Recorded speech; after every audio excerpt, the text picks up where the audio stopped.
Arkham Knight was an incredible course correct for the Arkham series. It was the return of Rocksteady in these Batman games.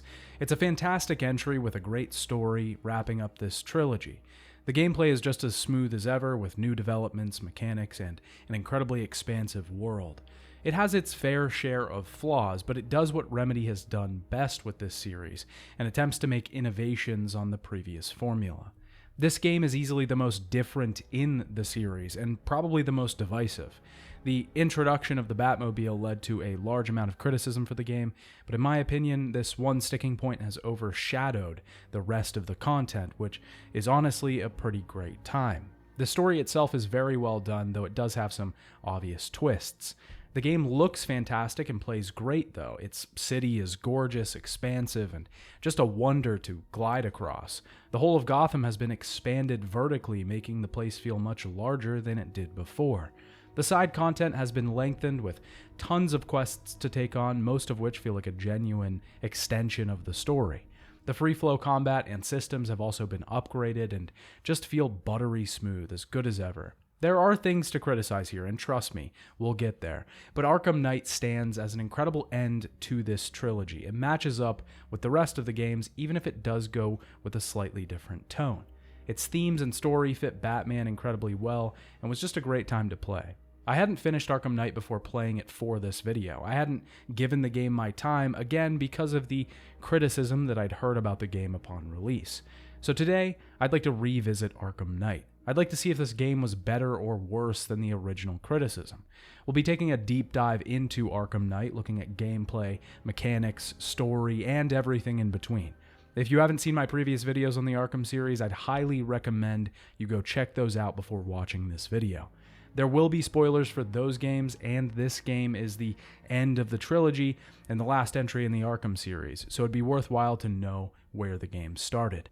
If you enjoy the video and want to support the channel, consider leaving a like and subscribing, as it really helps me out so I can continue making these videos in the future. You can also support me by subscribing on Patreon, where I upload longer versions of my full series retrospectives, rambling text post updates, and early access to my videos. You can also follow me on Twitch, where I play games that I'm not currently reviewing.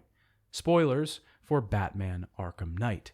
Hey Dad, it's me, your favorite son, and today I'd like to talk about Batman Arkham Knight. Arkham Knight began development in 2011, just after Rocksteady had finished work on Arkham City. Rocksteady had originally envisioned this entry as the end of the Arkham series. They had begun developing ideas for the end of the series during the production of Arkham City. Rocksteady had made many technical upgrades to the engine for Arkham Knight. They ditched pre-rendered cutscenes, now rendering cutscenes in-game, and could now allow for 5 times the amount of enemies on screen over the previous entries. Arkham Knight also used the Apex physics engine, creating realistic movement on objects in the game. The team had decided to include the Batmobile in this entry, something that they wanted to do previously but couldn't make a reality because of the technical limitations. They decided to create a new design for the vehicle that would fit their version of the Batman universe. The team also wanted the Batmobile to fit well mechanically. They wanted the traversal with the vehicle to have its own distinct uses versus gliding. They didn't want players to gravitate towards one mode of travel and only use that. The traversal overall was an important part of the experience for the team. They decided not to use fast travel in this entry because they felt that it would allow players to skip moving throughout the city, which was an integral part of the gameplay. The team also had to expand on the city because of the addition of the Batmobile. This required them to make the buildings taller and the streets wider to accommodate for the new vehicle. Because the city was bigger, the team wanted to fill that new space with something. Shops, billboards, signs, new details that could provide style but also narrative. The writers wanted to focus on the psyche of Batman. They particularly wanted to focus on what it means to be Batman, what the weight of that responsibility is, and how Batman is affected by it. Arkham Knight was originally set to release on October 14th, 2014. It was then delayed twice because the team wasn't happy with where the game was currently at. Arkham Knight would eventually release on June 23rd, 2015 for the PlayStation 4, Xbox One, and Windows. Before we get into the game, I'd like to give a quick note. This is on the structure of this review. Arkham Knight is a game of decent length, but just like the previous games, it has even more side content. This side content is actually sort of mandatory to get the full ending. Because there's so much side content, we will first talk about the game, its mechanics, and its story, including the full ending to the game. After this, we'll venture back to talk about all of the side content included in the game. We'll then go back to talk about all of the DLC that Arkham Knight has to offer, because there's quite a lot. Arkham Knight begins with an intro cutscene. We're serenaded by Sinatra's "I've Got You Under My Skin," a song that will set the tone for the story the game is about to tell, a song that will mean more and more as time goes on. Joker's body is being put into a cremation oven, a full confirmation that he is dead. He's gone. He's not coming back, at least not how we think. We have to hit the button to incinerate him, and we hear Jim Gordon set the stage for the game. This is how it happened. This is how the Batman died. He tells us that he cremated Joker 9 months ago. Gotham was ready for a war, for a struggle, rival factions ready to take the top spot left vacant by the Joker. But this never came. Crime fell in Gotham, but Gordon knew this was a temporary armistice. We actually are controlling Officer Owens here in first person. This lets us see Gotham through ordinary eyes. It's a stark contrast to how we normally see it, flying from far above in the shadows. The faces are obscured, but here we can see the everyday people that inhabit the city, a gritty and up-close look at the lives of the ones that call this place their home. Owens gets some waffles and bacon, but a civilian comes over and tells him that someone is smoking in the diner. When we confront him, Owens is hit with Scarecrow's fear toxin, and the world begins to change around him. Monstrous beasts begin to attack the officer and the patrons of the diner. We have to defend the place, killing as many as we can. We then see a news report. This was clearly a chemical attack by Scarecrow. He delivers a message to the people that this was a small taste of what's to come, and by tomorrow morning, this will seem like child's play. The citizens of Gotham begin to swarm evacuation buses out of the city. Most of the city has been evacuated at this point, with only the criminals left to inhabit the place. Penguin and Two-Face kill a police officer. The city's been lost in 24 hours, and Jim Gordon tells us that Gotham has one man left to save everyone. This intro is really fantastic. Not only does it let us see Gotham for a brief moment of normalcy, but it lets us experience the chaos of its villains at a ground level. We get to see what the fallout from one of these attacks is like as an average Joe. It also sets the scene very well. It doesn't take its time, but just like the other intros in the series, it finds its place at the table. As Batman, we head to the recently lit bat signal. Gordon is there, telling his daughter to stay safe. Batman tells Gordon that he won't let Scarecrow detonate his chemical weapon. We get a call to rescue a missing patrol car and head off. I should note here that there's been some cast changes made to some classic characters in this entry. Most notably, Jim Gordon's voice actor has been changed from David Kaye to Jonathan Banks, who you probably know as Michael Ehrmantraut from Breaking Bad. I wasn't particularly fond of this change upon beginning the game. I found it pretty hard to separate Banks' voice from his previous work, and the fact that he wasn't really changing his voice didn't make this much easier. But then I realized that this portrayal of Gordon is much different from the previous entries. Here he's worn down, he's tired. The city has been taken and he seems defeated before things have even begun. He's still ready to fight, but he's not the freshly inspired man that we saw before. In this interpretation of the character, I actually really enjoy Banks' performance. It began to grow on me throughout the course of the game, and you can really feel him sink into the role. Additionally, Scarecrow's voice actor has been changed from Dino Andrade to John Noble, who I mostly remember as Denethor from the Lord of the Rings movies. Noble does fantastic work here and again pushes Scarecrow further into this version of Gotham. The rest of the cast has mostly stayed the same. Kevin Conroy returning as Batman, Mark Hamill returning as the Joker, and Tara Strong returning as Harley Quinn. They all bring their A-game here and do fantastic work, as usual. Batman contacts Oracle and she helps us track the missing squad car. We head over to the location and save the police officer who's surrounded by thugs. We then almost get hit by a military vehicle which we track down with the Batmobile and interrogate the driver for information on Scarecrow. He tells us that Scarecrow is in a penthouse in Chinatown. We also get some of the fear toxin from the goon.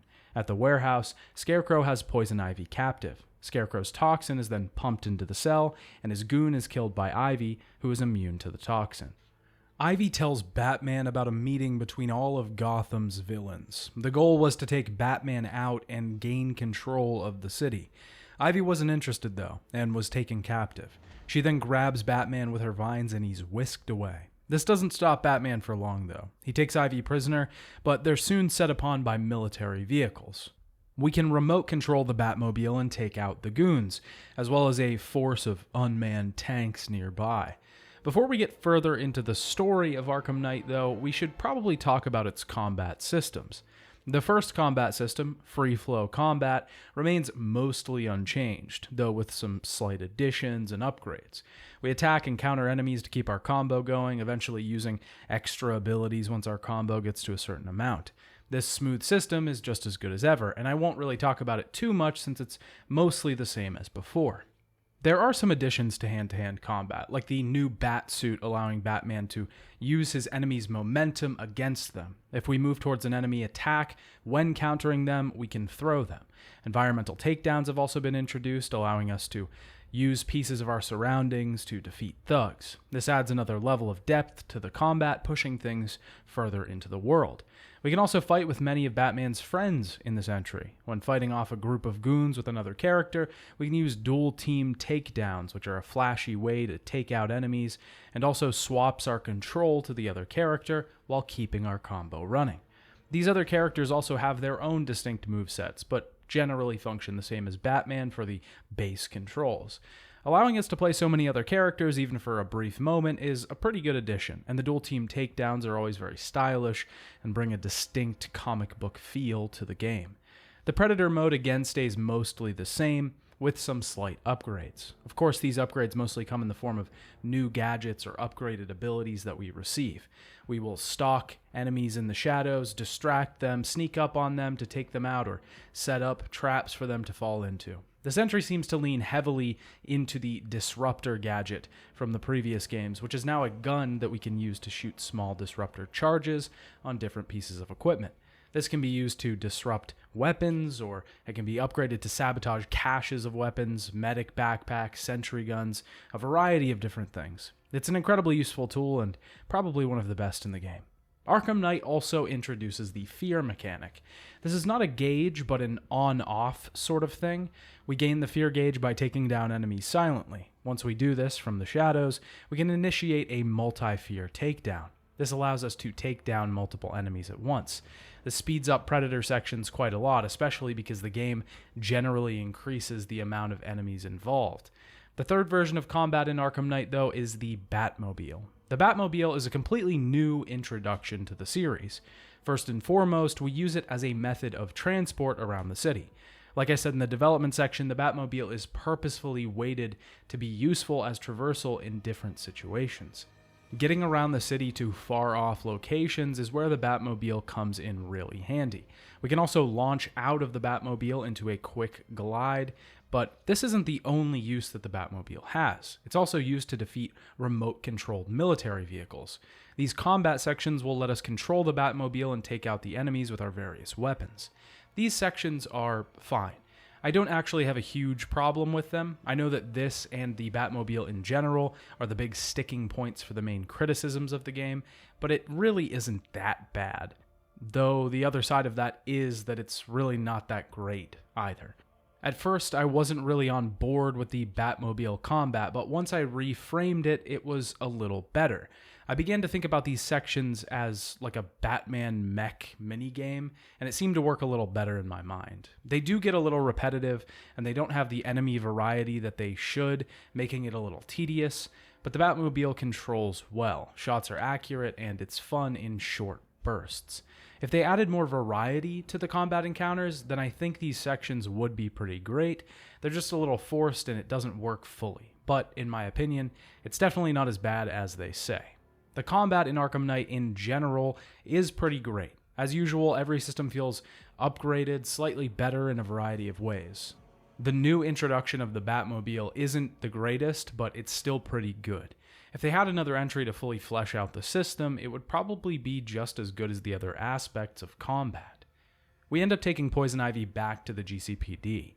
This is where we will take most of the criminals that we apprehend in the world, in the main story and in the side quests. The GCPD exists as a sort of breathing area for Arkham Knight. We can come here and take a break. Things move slow here. The villain's reign and wrath can't touch this space. It's a spot for information, for recouping, for taking stock. On the way out, Gordon gives us a list of tasks that might be pertinent to take on. These are some of the side quests that we'll be able to complete for Arkham Knight, but like I said before, we'll take a look at those later. Our main mission takes us back to the clock tower. Here we find a hideout for Batman. We can use a retinal scanner hidden in a statue that will transform this place into a workstation. We can use this to analyze the fear toxin that Scarecrow is using. Oracle helps us look for something that we can trace. Barbara says that it will take some time to find the location where the toxin was made, but Batman wants to reconfigure an antenna to make this go faster. Barbara doesn't like lying to her father. It seems that she told him she left the city when she didn't. She stayed back to help Batman. We find the antenna nearby. We need to use the power winch on the Batmobile to power the device. This is a new upgrade that Lucius Fox gives us access to. We can use it to pull down objects in areas, creating new paths or giving us access to secret locations. We can also use it to give devices an electrical charge, which will be incredibly useful now. We have to run the vehicle across rooftops to get to an antenna's power control. Once we talk to Barbara, Robin, Tim Drake, chimes in. He wants to help, but Batman wants him to stay safe. We next need a microwave tower to triangulate where Scarecrow is. We head there, gaining the upgraded suit and a short tutorial on the Predator system in Arkham Knight. Batman tosses a remote-controlled batarang in the air. We have to use both towers to find the location of the toxin manufacturer. He's making them at Ace Chemicals. Once we arrive, the bridge into the place is blown by a military helicopter, one operated by someone we haven't seen before. Barbara says that this mystery man has been training soldiers in Venezuela. The new villain goes by the name Arkham Knight, but no one knows who he really is. We have to rescue the captured workers at the facility to try and find Scarecrow's location. We have to use a signal analyzer to track down voice signals in the area. From here, it becomes clear that the Arkham Knight wants Batman dead, and he wants it done now. Once we find one of the hostages, the Arkham Knight confronts us himself. He says that he knows every move Batman is going to make before he does. He seems to know some things about Batman that other people wouldn't, like the weak points on his armor. Whoever the Arkham Knight is contacting tells him not to end it yet, but we use our remote-controlled Batmobile to escape. We find out that Scarecrow plans to cover the East Coast in fear toxin. We make our way throughout Ace Chemicals using the Batmobile to maneuver through ramps around the facility. Robin again wants Batman to let him help out, but he again refuses. Barbara tries to convince Batman as well. In this version of the Batman story, Barbara and Tim Drake are dating. Batman believes that Barbara's feelings for Tim are clouding her judgment. This clearly introduces some conflict of interest, some outside relationship that affects the decisions of the people involved. We have to further make our way through Ace Chemicals. Once outside, we have to take down some remote-controlled bots and defeat a helicopter. There are some puzzles here that we have to solve with the remote-controlled Batmobile. They aren't that inventive, though, and this is one of the parts that becomes tedious when using the vehicle. Having to pull an elevator shaft up and down to travel into a facility is a little more time-consuming than I'd like. We eventually have to break into the lower levels of Ace Chemicals, taking out sentries on our way and many, many guards. We eventually track down Scarecrow himself and his manufacturing sector for the fear toxin. Scarecrow doesn't seem to be too worried, though. He says that he's in control. He tells Batman to let him go or Barbara Gordon will die. Bruce tells Barbara to get out quick, but she isn't worried. Scarecrow traps Batman inside of the center chamber. Batman now has to stop the neutralizing agent from going off, or at least to subdue it. We have to pull canisters of the agent out of their containers, making sure to move them slowly as they'll go off if we're too quick. Each canister reduces the blast radius of the bomb by 25%. At this point, Bruce feels responsible for Barbara being captured. He feels like it was his fault because he allowed her to stay in the city. He's ready to give his life to protect Gotham. He always was. It doesn't seem like he'll make it out in time. He tells Alfred one final goodbye, a quiet, somber moment backed by a touching track. Master Bruce, I implore you, you must get out of there. If this is about Miss Gordon, you cannot blame yourself for what's happened. Save yourself before it's too late. Goodbye, Alfred. But just as Batman pulls the last canister out, an old friend appears.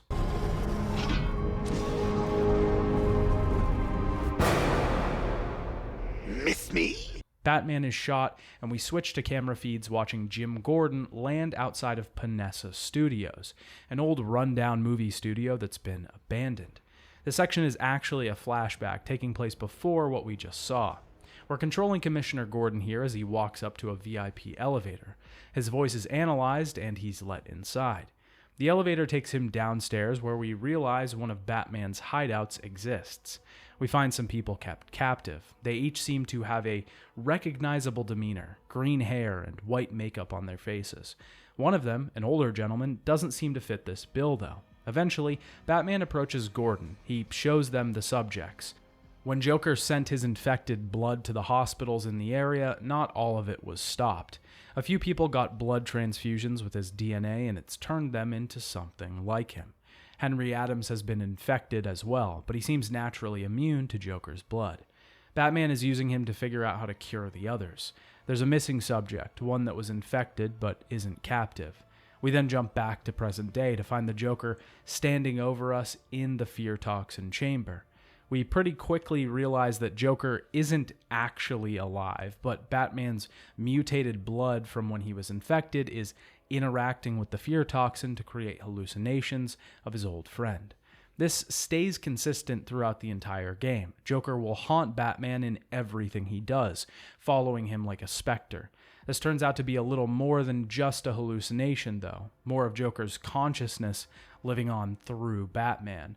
It's a strange concept, one that I think works for the most part. If you think a little too hard about it, it kind of begins to fall apart, but we are playing a comic book game after all. I do like the idea of Joker haunting Batman in general.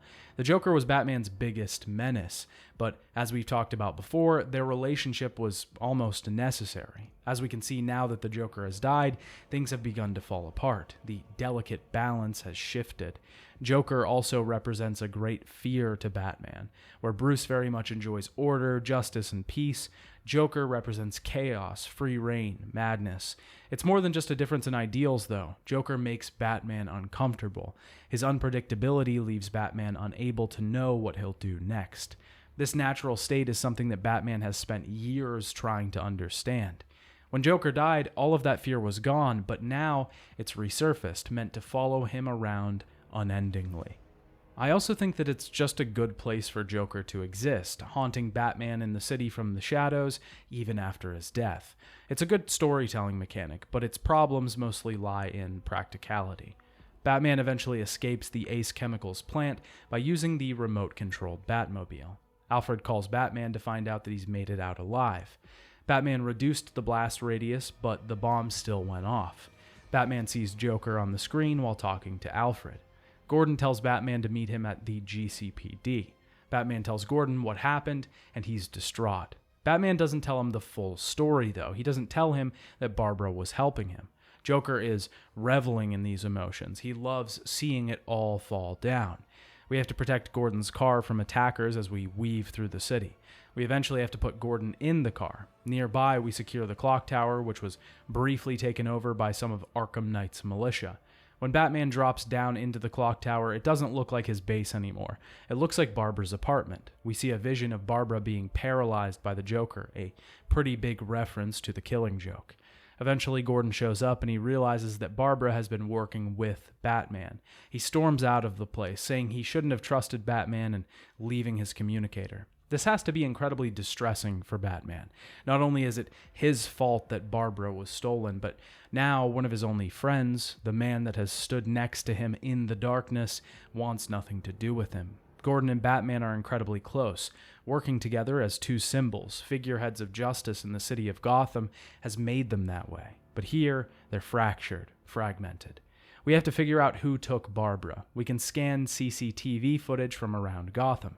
This is a new detective feature to the game that really isn't used that much, but I did enjoy it. We can switch through different camera feeds, selecting quadrants that we want to scan. We can reverse or fast forward through footage to see exactly what happened and find the clues that we need to keep the investigation going. The new mechanic feels like it fits the universe pretty well. It modernizes the games a little bit as well, considering that CCTVs are monitoring everyone, everywhere, all the time. It's a common tactic used to find criminals these days, and Batman would definitely be using it to his advantage. We find out that Barbara was taken in one of the Arkham Knight's militia vehicles. We can use the Batmobile's forensic scanner to track the tire marks in the road. This is a sort of detective mode specifically for the Batmobile. We eventually have to take down a militia checkpoint to get to another island in Gotham. Nearby, we see that the Riddler has taken Catwoman captive. We get sidetracked to quickly save her, which begins the Riddler side mission for this entry, which we'll talk about later in the video.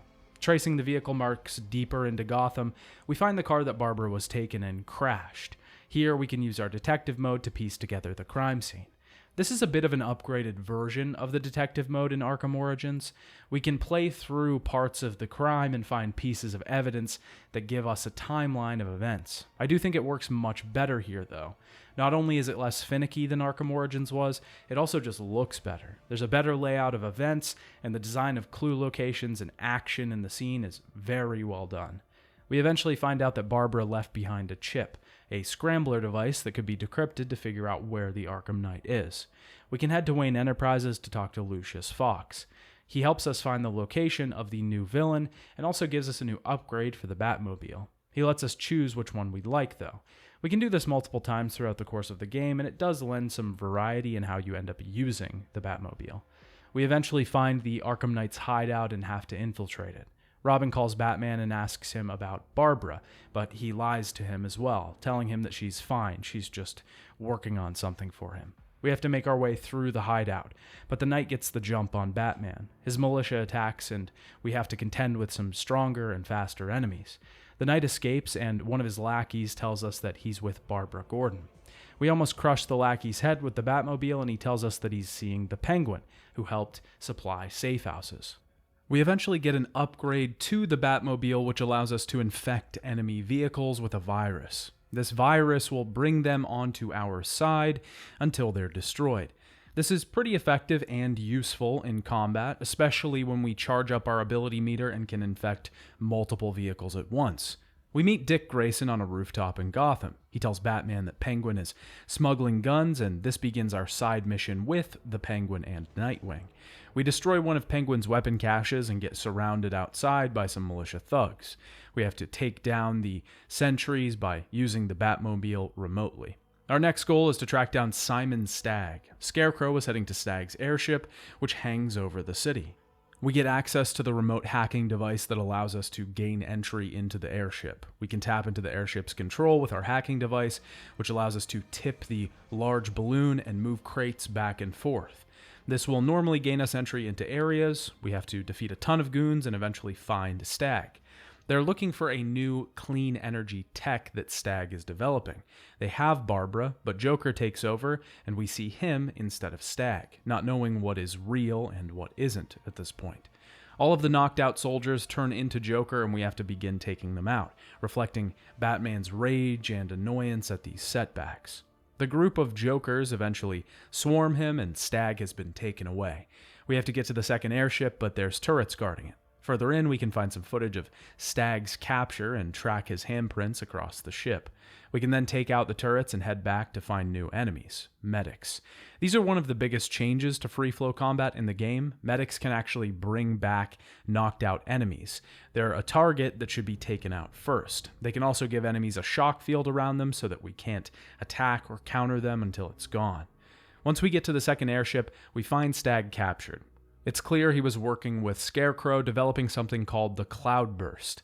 Stagg is pumped full of toxin, though, and begins to succumb to it. Further down, Scarecrow hits Batman with the toxin again, reveling in his fear.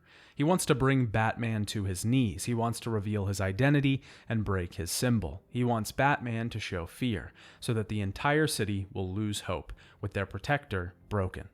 Then, Joker seems to have taken over. Batman's eyes are green, and a crowd of clowns watch as he takes out the enemies around him. Batman takes down Scarecrow, and Joker eggs him on to kill him and throw away his beliefs. His infected blood is clearly taking over. We can't tell what's hallucination and what's reality at this point. As Batman pulls the trigger, he realizes there was no gun. He would have killed in that moment. He lost control. Scarecrow tells Batman that he's changed. He's not like he was before. Scarecrow activates his devices and separates a piece of the airship, fleeing the scene. Batman is hit with a missile and incapacitated. Scarecrow then shows us Barbara, trapped.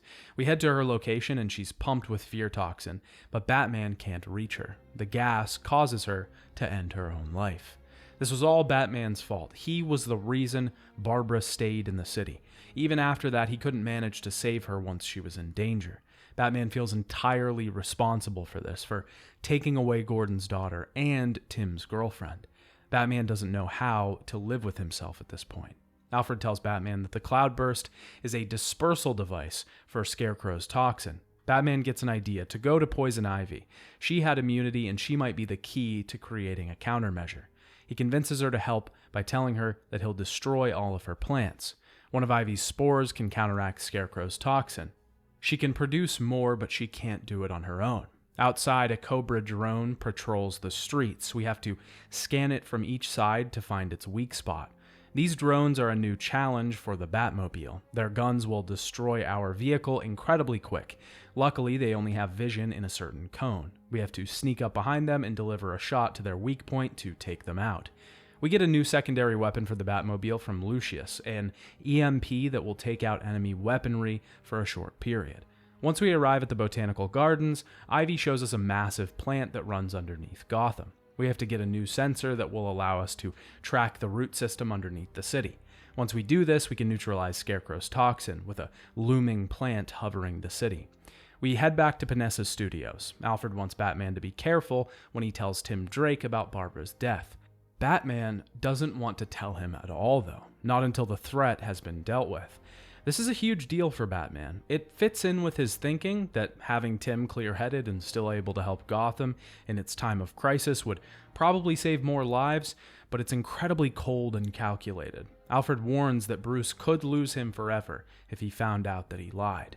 They can't yet locate the cloudburst because there's radio towers and a missile launcher protecting Gotham from the Batwing. Tim is worried about Barbara and tells him to let him help again, but Bruce wants him working on a cure, which he's made good progress towards. Outside, we have to glide on top of one of the relay drones patrolling the city. We can take out the radar tower and the long-ranged missile launcher. In the process, the Arkham Knight finds us. We try to take him out, and Batman attempts to find out his identity, but they're too evenly matched, and he gets away once again. We destroy the missile launcher, and there's still no sign of the cloudburst in the city. Just then, Henry Adams calls to say that the studios have been taken and Robin is in trouble. Just then, Harley steps in, clearly having helped the patients escape. We can then head to the studios and use our new gadget, the voice synthesizer, to recreate Harley's voice and get inside. This device can also be used to distract people in combat. When we get inside, Robin works with us to take back the place. Harley has let the infected patients out and is trying to take out Batman. There's one in each wing of Panessa that we have to seek out and take down. The first patient is Christina Bell, a former executive on the board at Queen Industries in Star City. We take her out pretty easily and head to the next patient. Before we get there, Batman begins to see visions of Jason Todd being tortured by the Joker. This was a very large plot line in the Batman comics. Jason Todd was killed by the Joker. This plotline has been used to build up the character of Batman for a long time. It's something, in this universe at least, that he looks back on as a large failure. It follows him around, and he's protective of the people that work for him for that exact reason. We make it into the next part of the studio where Johnny Charisma, another infected who was previously a famous singer, is holding down the fort. He decides to sing us a song, and we see Joker in his place. The platform in the center is rotating, and we have to control Tim to stop the bombs around the room. Once we do this, the two take Charisma down. On our way to find the next patient, we then see Todd tortured again. This time, Joker is mentally ripping into Todd as well, telling him that Bruce abandoned him and left him for dead, that he doesn't care what happens. We then take out the last patient, Albert King, a famous prize fighter. We defeat him by using dual team takedowns. Just then, Harley is trying to make it into the room where Henry Adams is holed up. We take her and her goons out, only to find the Joker patients dead. Henry killed them, having been finally taken over by the infection. He doesn't shoot Batman and suddenly takes his own life. He tells Robin that he's going to lock himself up. Tim is going to take Scarecrow on by himself now. Bruce can't be trusted now that he's being taken over by the toxin. Robin heads out and Joker lets Batman out, seeing another vision of Jason being tortured and filmed by the Joker. Jason finally admits that he hates Batman. He's been indoctrinated through months of brutality and mind games. Before he can tell Joker Batman's name, he shoots Jason dead. We then see Robin again telling us to get in the cell, but we counter him and put Tim inside instead. Batman can't let him hurt himself in trying to save the city. He lies to Alfred about Tim. It's possible that the infection is beginning to take over further, making Batman more unpredictable. We have to take Poison Ivy back to the GCPD after she is attacked by militia members. Just then, something happens, and it seems the cloudburst has been activated. The entire city is covered in a thick orange and brown haze. Ivy stays behind in her plants, and we have to seek out Stag. He's hiding out in his airship again, and he tells us that we need a Nimbus cell to protect ourselves from the cloudburst. We have to head down into the cloud and get to the Batmobile. Alfred warns Batman because further exposure could permanently damage him. We have to remove the fuel cell slowly once again. The toxin begins to increase the effect of the Joker infection. We have to journey underground and find the source of the plants below. This releases the plants, and we can finally fight the cloudburst that Arkham Knight is controlling himself. This is really one of the only boss fights in the game. There really aren't many, and I think it is one of the weaker points of Arkham Knight. Considering the fact that the boss fights from previous games are such a distinct high point, it really isn't great to see them absent here. We have to destroy all of the Cobra tanks in the area, then we can focus on the cloudburst. We have to target each side of the machine, getting all of its weak spots. It gets more and more powerful as it goes. Eventually, the Knight exits the tank, clearly defeated. We extract him from the place, and Batman beats him down to reveal the Joker underneath. Batman's mind has been so warped at this point, so lost, that he can't even get answers. Batman tells Ivy to get rid of the rest of the toxin, but she isn't responsive. When we get back to Ivy, she tries to clear the toxin but is killed in the process. Her death cleanses the city of Scarecrow's plague. She sacrificed herself to save Gotham. We head back to the GCPD and find out that Gordon has located Scarecrow. He's looking for vengeance now, going rogue, trying to make Scarecrow pay for what he did to Barbara. We have to steal the remote electrical charge from the evidence room, a place that's basically a museum for Batman's villains. We finally meet the Arkham Knight again underground. He's in a massive drill machine, and we have another boss fight with the Batmobile. We can do damage to the machine by luring it into caves loaded with explosives. We do this 3 times, and it's destroyed. Once it's destroyed, we find Gordon trapped, and the Arkham Knight reveals his identity. It's Jason Todd himself, with a J branded on his face from Joker's torture. The Joker indoctrinated Jason, convincing him to hate Batman. He bred a rage inside of Jason to create a villain that could take Batman down. That rage and resentment have built up for years to create the Arkham Knight. We have a boss fight with the Arkham Knight. I will say, this reveal is pretty obvious. When I started the game, I was pretty sure I already knew who the Arkham Knight was, especially when they began questioning his identity. There have been similar appearances of Jason Todd being Red Hood in the comics and initially appearing as a villain before revealing that he had never died. This is a pretty massive storyline, very recognizable, and anyone who was familiar probably saw it coming from a mile away.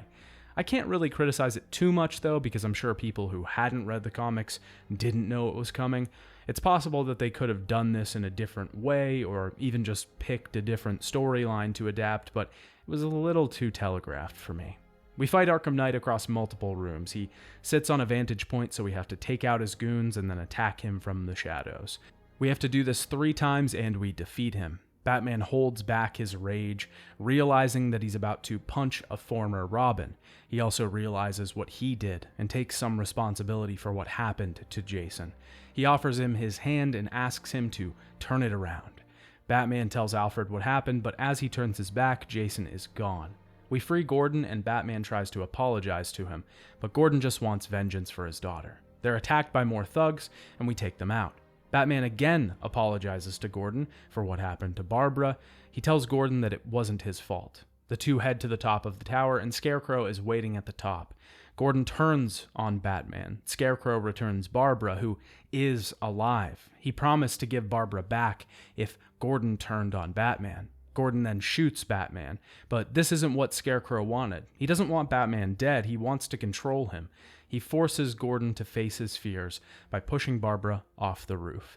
Batman saves her just as she tumbles toward the ground. Batman was shot by Gordon in the bat symbol on his chest.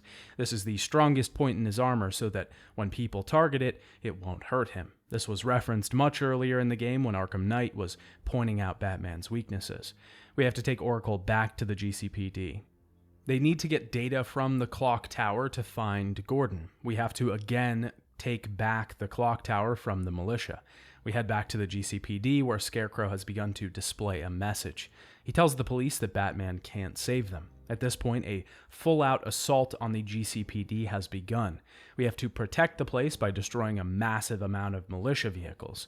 We head back to Panessa Studios to find Robin gone. He was stolen by Scarecrow while Batman was away. Scarecrow wants Batman to reveal his identity to save Robin.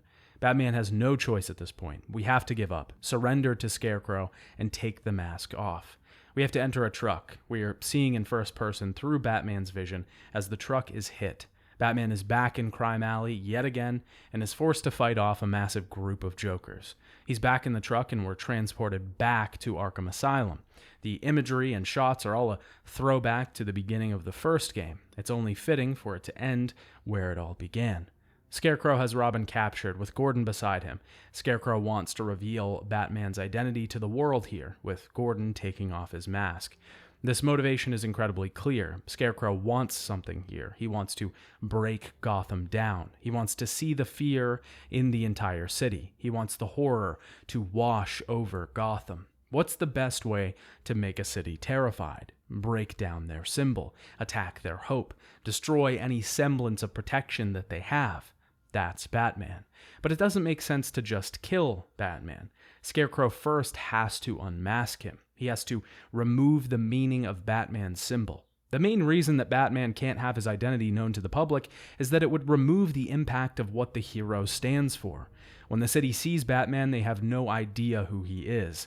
He could be a billionaire, or he could be your next-door neighbor, some guy on the street. It's an inspiration, an ideal to strive for, so that people can rise up and realize that everyone has the capacity to be better. If people realize that it's Bruce Wayne, a billionaire with tons of money to buy gadgets and training, that it won't mean as much. He'll just be a savior, not a symbol. Scarecrow shoots Robin, a non-lethal shot, but tells Batman to take his mask off or he'll kill Robin next time. Batman realizes that this is the end. He knows what needs to happen and tells Gordon to take off his mask. Gordon does it, and Bruce's face is streamed to the city across every news network. Scarecrow is surprised at his identity. He injects his fear toxin into Batman to let the entire city see their protector scared. We then see the villains of the city discussing what to do with someone, Joker. They're deciding if they should kill him. Just then, the Batmobile jumps in to save Joker, but it isn't the normal Batmobile. This is Joker's vehicle, the Joker-mobile, I guess. We use the mounted guns to wipe every thug in the room out. We control Joker, a gun in his hands as he heads through the halls. He shoots Penguin dead, Riddler, Two-Face, and Gordon. He walks out into Gotham to see a burning wasteland, a horrifying picture of a city lost to chaos and evil. It's over. Alfred contacts Joker, who it seems is actually Batman, being taken over by Joker's blood. He's begging Batman to stop this assault. We then jump back to the asylum, Joker in the chair, showing us that the infection has completed its transformation of Bruce Wayne. He injects more toxin into Batman, transporting us back to the Nightmare City. We then control Joker in first person, heading through ever-changing tombs. We see Harley mourning the Joker's death. We see the announcement of his demise. We eventually enter a room where Batman statues slowly begin to swarm us, an endless army. A containment chamber in Arkham Asylum shows up. Batman walks out, and the Joker can't kill him. Batman beats down Joker and throws him in his cell. Batman has overcome the infection. The true cure was fighting it inside your own mind. This surreal little section clearly depicts Batman taking back his mental state from the Joker, taking back his body. But it also exhibits something else. It shows Bruce moving on from the Joker. In my opinion, that's what the underlying thread for this whole game is. Bruce learning to deal with the Joker being gone. His mind games gave him a second chance at life. He existed inside of Bruce's mind and haunted him. His death, his unsolved mystery, the secrets that he died with, his tricks still lingered on in that of Jason Todd. He haunts Bruce from the grave throughout the entire game. But the ultimate character change here is Bruce learning to leave Joker in the past. There are other things to fight now, and bigger problems to deal with. Scarecrow eventually decides to kill Batman, but when he goes to pull the trigger, Jason Todd shoots the gun from his hands, now as Red Hood. Batman injects Scarecrow with his own fear toxin, and he sees a nightmare version of Batman stalking towards him. Batman tells Gordon to look after everyone. He takes Scarecrow to the GCPD. Now, this is where the ending gets a little hairy. Batman wants to initiate something called the Nightfall Protocol. This is an end times type solution for Batman. We can initiate the Nightfall Protocol after completing 7 of the most wanted side missions, which doesn't take very long if we do the shortest ones. But that won't give us the full ending to the game. We can only get the full ending if we deal with every crime and villain in the city before we leave it. So for the sake of comprehensiveness, we're just going to talk about the full ending. When we initiate the Nightfall Protocol, Bruce heads to the bat signal on top of the GCPD. He takes off his cowl and leaves it behind. He tells Gordon that Gotham is safe and gives him one last goodbye. After looking out over Gotham one more time, he takes the Batwing home and the signal is destroyed.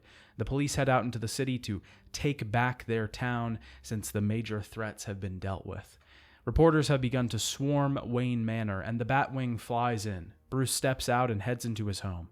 Alfred asks if Bruce really wants to do this, and he says it's the only way to protect them. The manor then explodes in a massive blaze.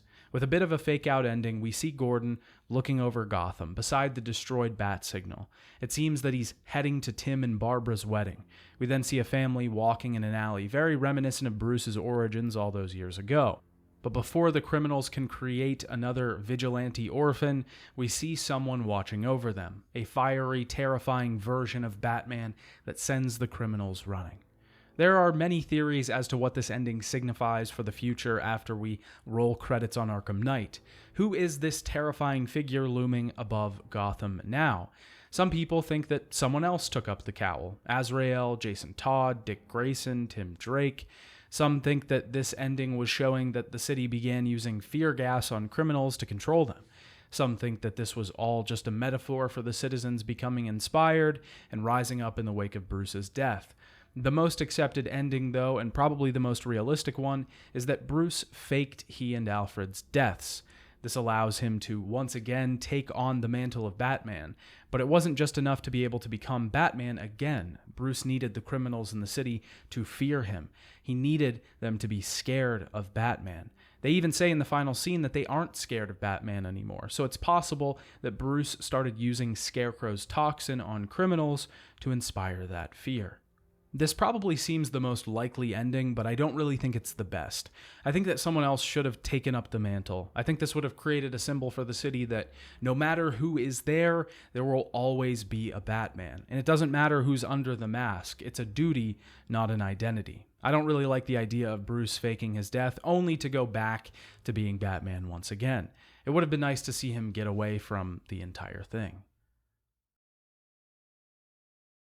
We've now talked about the story of Arkham Knight and the ending in particular, but like I said before, to even get this ending, we have to complete every single piece of side content in the game.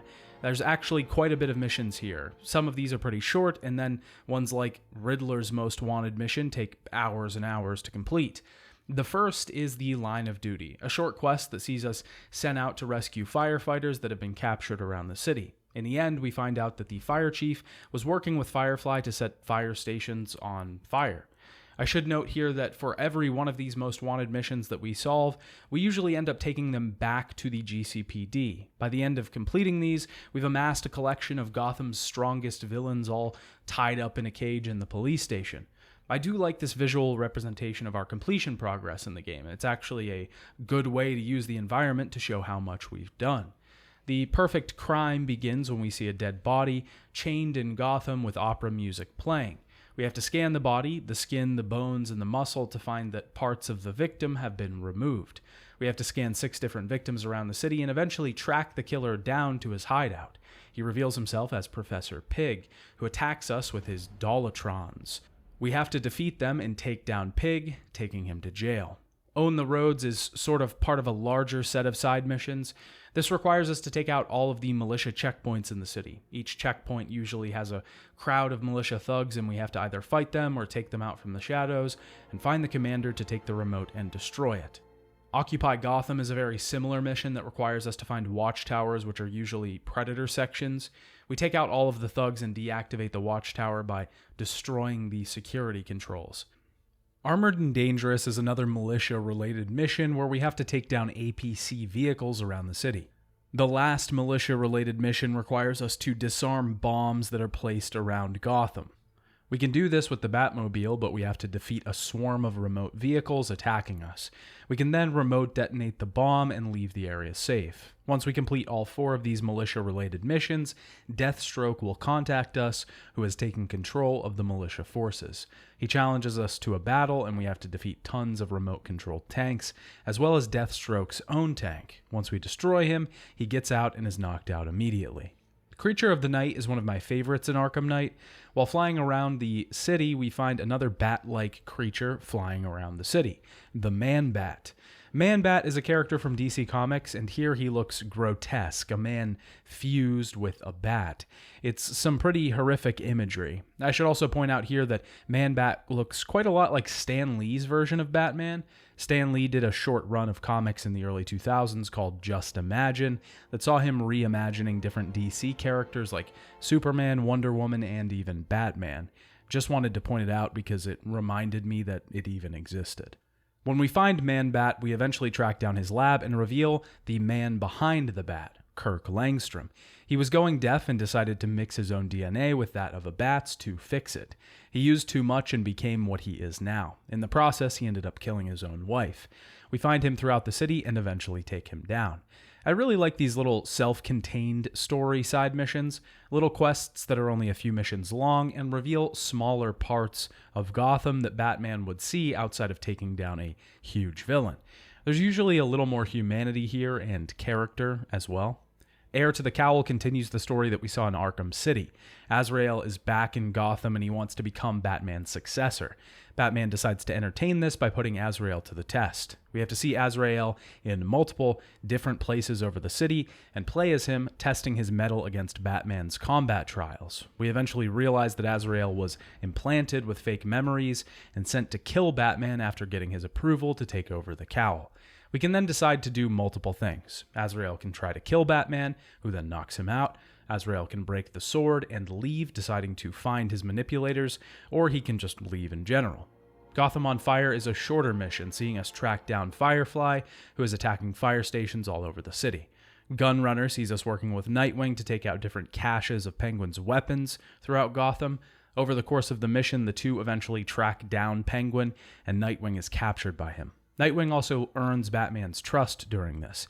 It's a well-done development of Batman and Dick Grayson's relationship. Two-Faced Bandit sees us tracking down Two-Face and his goons as they try to rob banks all over Gotham. Each time we track down a heist, we have to stop the goons from stealing all the money in the vaults. We eventually take down Two-Face himself while he's stealing money. Friend in Need sees Lucius gone missing. We have to head to Wayne Enterprises to look for him. We head up to the elevator as Bruce Wayne, and eventually we see Wayne attack Lucius, which is very confusing for a moment. We then realize that this isn't Bruce as Batman enters the tower himself. We figure out that this is Hush, a villain that was known for altering his entire body to steal Bruce Wayne's identity. He wants Bruce Wayne brought to the tower, and Batman eventually takes his mask off, confusing Thomas Elliot. Bruce knocks him out and tells Lucius to lock him in the vault, as they can't take him to the GCPD. Lamb to the Slaughter is a very short mission where Jack Ryder is kidnapped by a cult leader named Deacon Blackfire. We have to defeat his followers quickly and save Ryder before taking Blackfire to the GCPD. The last most wanted mission, and the one that most probably we will finish last, is Riddler's Revenge. This is easily the most expansive of any of the Riddler quests in the Arkham games. This one is probably my favorite iteration of the Riddler trophies and the quest in general. There's a lot more here as far as challenges, even if some of the challenges are very annoying. This starts when Catwoman is kidnapped by the Riddler. We save her and get the key to the bomb collar on her neck, only to reveal that there are many more that we need. We can unlock these by completing different challenges that the Riddler has set up. Some of these see us defeating Riddler's robots, which are color-coded to only be damaged by either Catwoman or Batman. These usually see us also solving some of his puzzles. The other challenges are Batmobile-related ones, where we either have to solve Batmobile-related puzzles or complete Batmobile races against Riddler's clock. These use a mechanic where we have to control Riddler's contraptions to switch platforms on or off. These are actually really fun for the most part, and I enjoyed doing them. The last one, though, is the exception. It can be really annoying and requires precise placement to actually complete, so it can get tedious really fast. We eventually face the Riddler in a mech suit, and he refuses to fight us unless we find all of his Riddler trophies, destructibles, and riddles throughout the city. There are a ton of these in Gotham, and it takes quite a bit of time to find all of them. When we do, we're given the privilege of fighting the Riddler in his mech suit. Catwoman has already been freed at this point, though, so we can't damage the red bots that Riddler summons. Catwoman does decide to come back and help Batman out, though, and we have to swap between the two characters, defeating Riddler bots and eventually defeating the Riddler himself. We can then take him to the GCPD to lock him up for good. In general, I think most of the side content in Arkham Knight is really good. There's a lot of interesting characters here, fun missions with compelling objectives. The short little stories work the best and are the most fitting with Batman's world. The Riddler mission is probably the best of his in the series. There are some collectathon node completion missions here, though, which are mostly the militia-related missions. These aren't as great, but the good ones make up for it in the end. Arkham Knight has a large amount of DLC content. There's a ton here, and some of it I won't really go super deep into because it's kind of short and unnecessary. Season of Infamy is a DLC pack that includes 4 side missions that are included in the main game. These aren't required to complete the Nightfall, but they do appear on their own separate side quest screen. Wonderland is a short mission where we find out that the Mad Hatter has turned himself into the GCPD and wants to talk to Batman. He gives us a clue after interrogating him, and we find out that he's placed officers locked in their trunks with bombs inside. We have to disable the bombs before taking them out. Once we rescue all of the police members, we go back to Hatter, who puts Batman into a hallucination. We're in a pop-up storybook that takes us through each of the Batman games. We have to defeat enemies and save a police officer who's trapped in the book. Each section will even feature enemies from the game that it belongs to: Arkham Asylum, City, and Knight. We come out of the hallucination and lock Hatter up for good.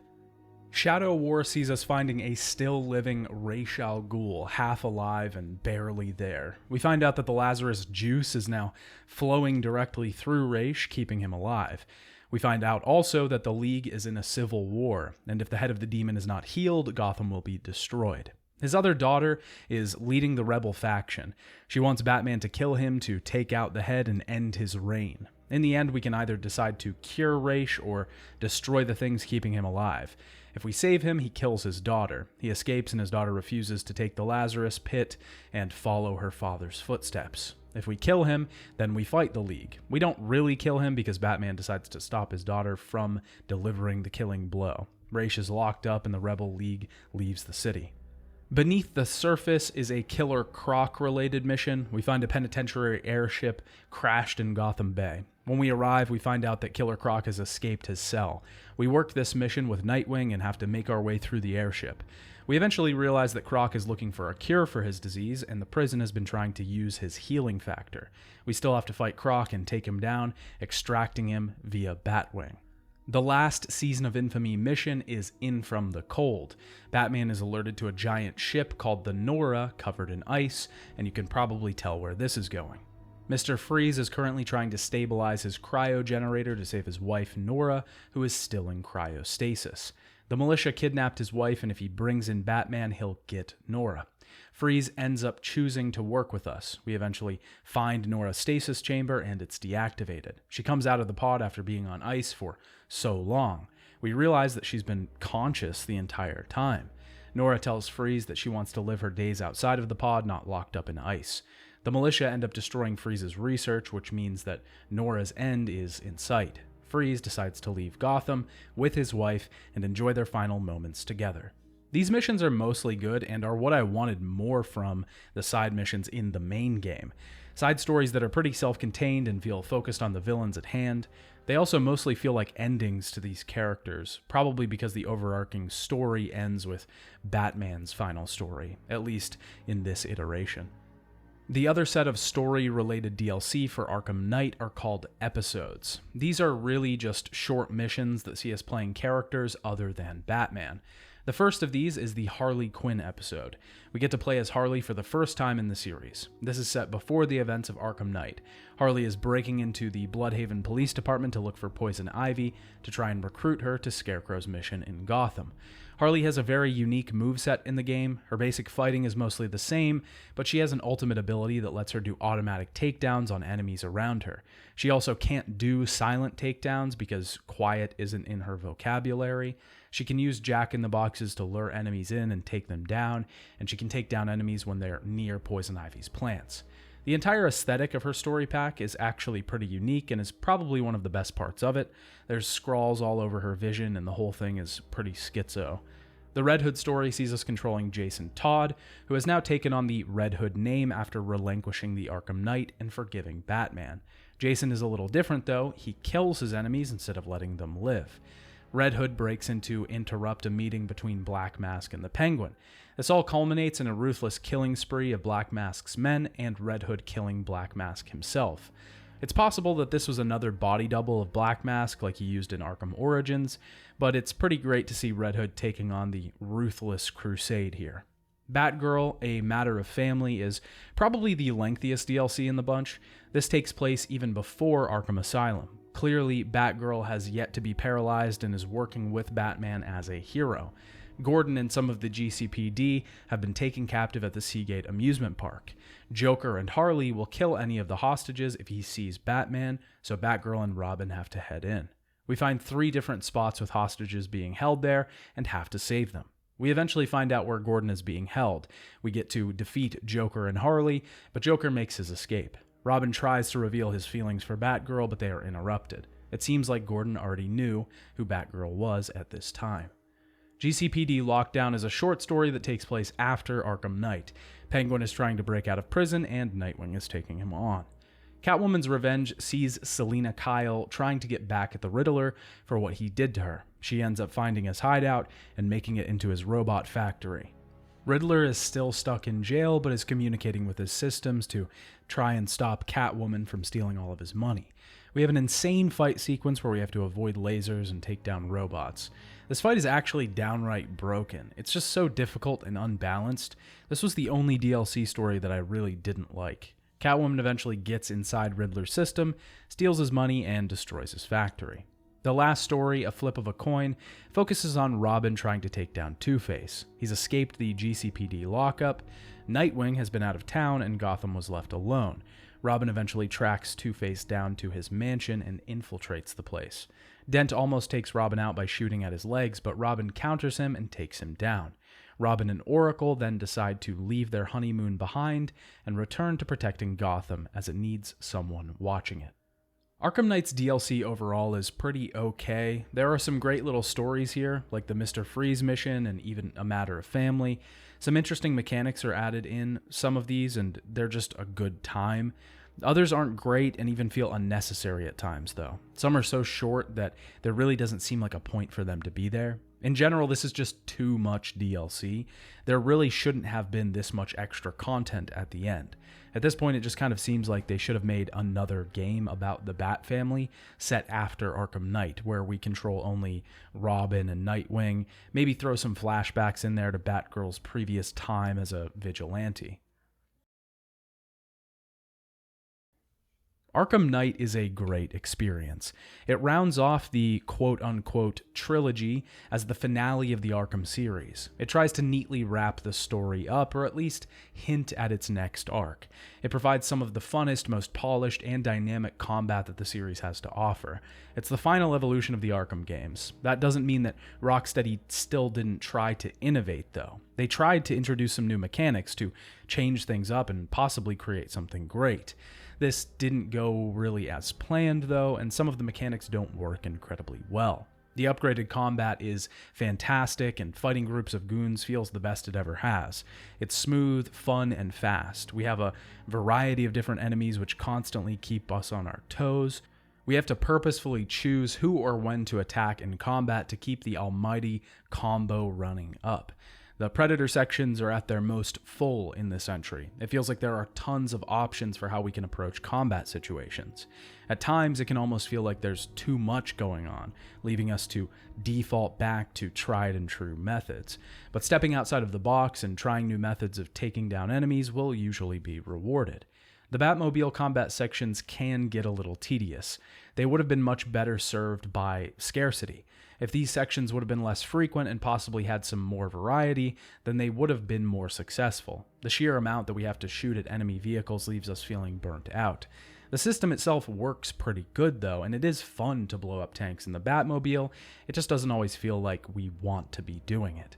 The city of Gotham has been upgraded greatly. It's a massive place with tons of secrets to be found and interesting places to explore. Flying around in Arkham Knight's Gotham makes Asylum and City feel incredibly small by comparison. The city also just looks great. All of the environments look gorgeous. The physics engine and the graphical fidelity are just top-notch here, even for an 8-year-old game. There's detail to the world as well. Well-placed clues hinting to the story or foreshadowing plot points have been placed all over. Speaking of the story, I think it's kind of a mixed bag. On one hand, the themes that it explores in relationship to Batman and the Joker are incredibly complex. It delves into the psychology of these two, once again not to explore their dynamic as it currently exists, but as it once had. Viewing this link between the two, now looking back, gives us a different perspective. Batman himself has to grapple with a lot here. He's constantly wrestling with his guilt throughout the entire story. A man that has given everything to save the city and protect the ones around him is being broken down to the recesses of his mind. He's constantly haunted by his arch nemesis, who he can't even lock inside of a cage anymore. He's stuck in a cell with him and forced to contend with that. On top of that, he has to deal with his myriad of failures. Batman isn't perfect, and Bruce isn't either. Jason Todd's death weighs heavy on the man's mind, even before he realizes who the Arkham Knight is. Barbara Gordon's paralysis also makes him feel like he failed. Top this off with the fact that Barbara died because of his actions, and Batman won't let himself live any of this down. These complex issues that are explored here really get to the heart of the Bat. The other parts of the story aren't as great, though. I think most of the stuff with the Arkham Knight isn't as good as it could have been. We can see the twist coming from a mile away, and when it finally hits, it doesn't have the impact that it should. The ending of the game isn't the greatest either. I was honestly hoping that they would cap this off with Batman leaving Gotham for good. His identity is revealed, his symbol is broken, but he's still gotten rid of the villains in the city. What he did wasn't for nothing. He could have left this up to the rest of the Bat family. Azrael could have taken on his own vigilante status in the city. His legacy would still remain. It would just be different than he wanted. Leaving could have meant peace for the character. The inspiration and hopefulness in the ending could have come from people finding new heroes in that of Batman's students. Even with its faults, though, Arkham Knight is probably my favorite in the series. It's easily the one that I played the most for these reviews. I spent the most time with it because I just enjoyed its world, its combat, characters, and plot. It has its low points, but it somehow ends up being great despite all that. Arkham Knight was well received by critics. It holds an 87% on Metacritic for the PS4 version. The PC version was famously broken on release and had tons of technical issues. The game had to be taken down from storefronts to work on fixes for the issues that people were experiencing. Most critics praised the game's story, world, and attention to detail, while criticizing the Batmobile mechanics. Reviewers thought that the vehicle sections were inconsistent for the character of Batman and didn't fit with the world. The game sold very well, becoming the fastest-selling game of 2015 and the Arkham franchise as a whole. It was the second best-selling game of 2015 overall, and would go on to sell 5 million units by October 2015. That would be the last game released in the Arkham series, though there are still plenty more pieces of media in the Arkham universe that we haven't looked at yet. But we'll talk about that next time. Bye, Dad.